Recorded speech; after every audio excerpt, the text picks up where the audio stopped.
What is crack-a-lackin', my dudes? This week's video is a very special one. We have an interview with Nashville recording artist Morgan Myles, who has taken it upon herself to go on a COVID-conscious, socially distant tour, performing Christmas classics to people in nursing homes, veterans, and people in shelters across the country, just to bring them some Christmas spirit. We catch up with Morgan on the last leg of her little tour. There is a way that you can help her cause. She has a GoFundMe to raise money for those struggling the most this winter. She's gonna donate the money just like Santa Claus to different causes, charities, or people she sees that just need it. We have all that information in the description box below to donate to that GoFundMe. You have until December 20th, 2020 to do so. All right, let's hop into it. Hey everybody, you're on air with Erin. We are joined by the wonderful Morgan Myles. She is a Nashville-based singer-songwriter and just overall super awesome musician. Morgan, how you doing?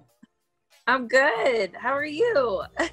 I am good. It has been, quite the week leading up to Christmas, but it doesn't even compare to the journey you've been on for several days now. So tell everybody where you are right now. I just got to Ogallala.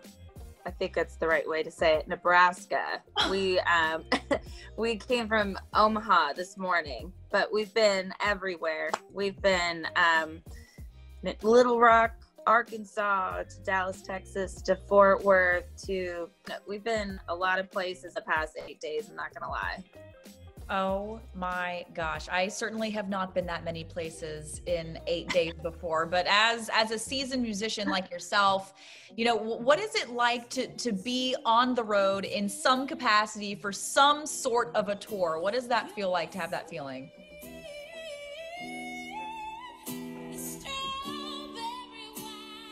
Honestly, I'll never take being on the road for granted ever again.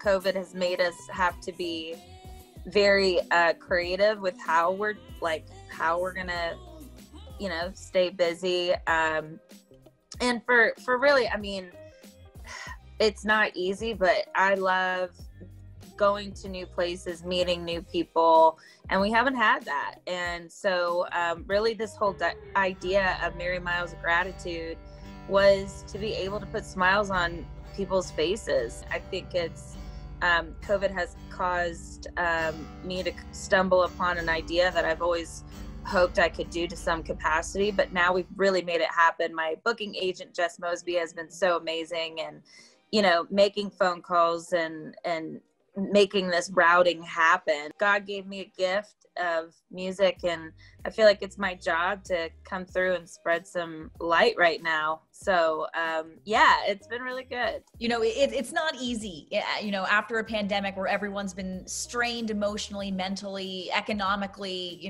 to just name a few points. But you're going across the country in a van that you had customized for yourself, and you just want to bring Christmas cheer to people that really need it the most this time of year. You said you talked about your gift, but why are you doing this? Truly, I can't explain. Like loneliness is such a thing that this is the other half of the pandemic, and it is really, really hard to see the elderly so isolated.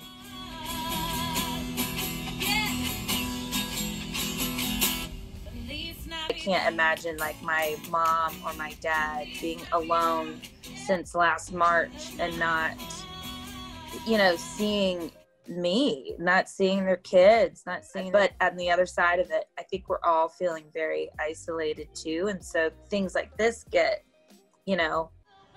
even more pushed up because everybody's down within themselves. So that this is truly us going to have to take a step back and realize what Christmas should always have been about. And so I think there's a million lessons in this year.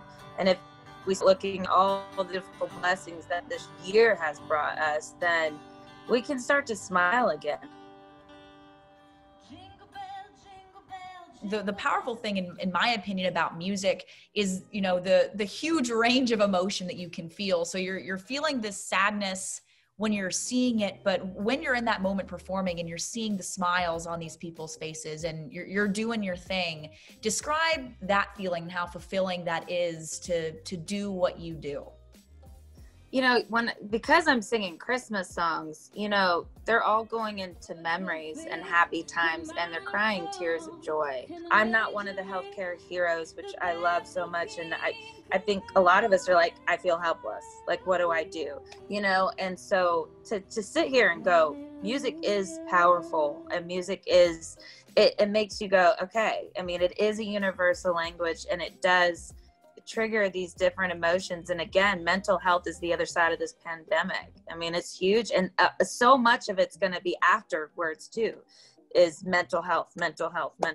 So music can be so helpful in that type of therapy to realize we're not alone. Oh, you don't love me no more.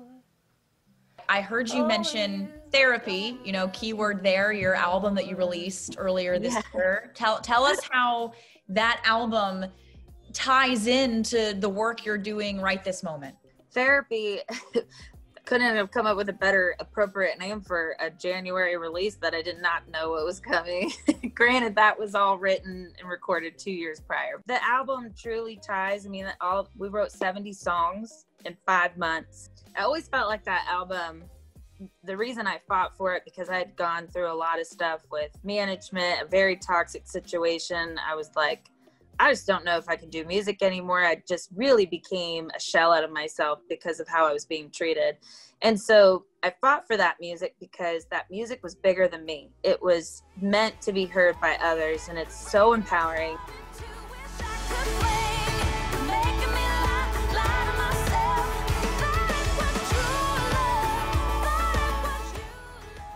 Songs like I Believe, I wrote for my cousin that passed away from brain cancer at 33 2 years ago, about this time. And, you know, when you're going through stuff like that, you just go, you know, I'm only on this earth for so long. Like, you got to live the way that you want to live. And I can guarantee you, if you're living to be a vessel of goodness, you will be very happy. Before I let you go, can you rattle off your socials, your website, how people can find your music? You can find me on my socials, all at Morgan Myles Live, MYLES. Also, my website is morganmyleslive.com. Awesome. Thank you, girl. Okay. I'll talk to you later. Bye. Bye.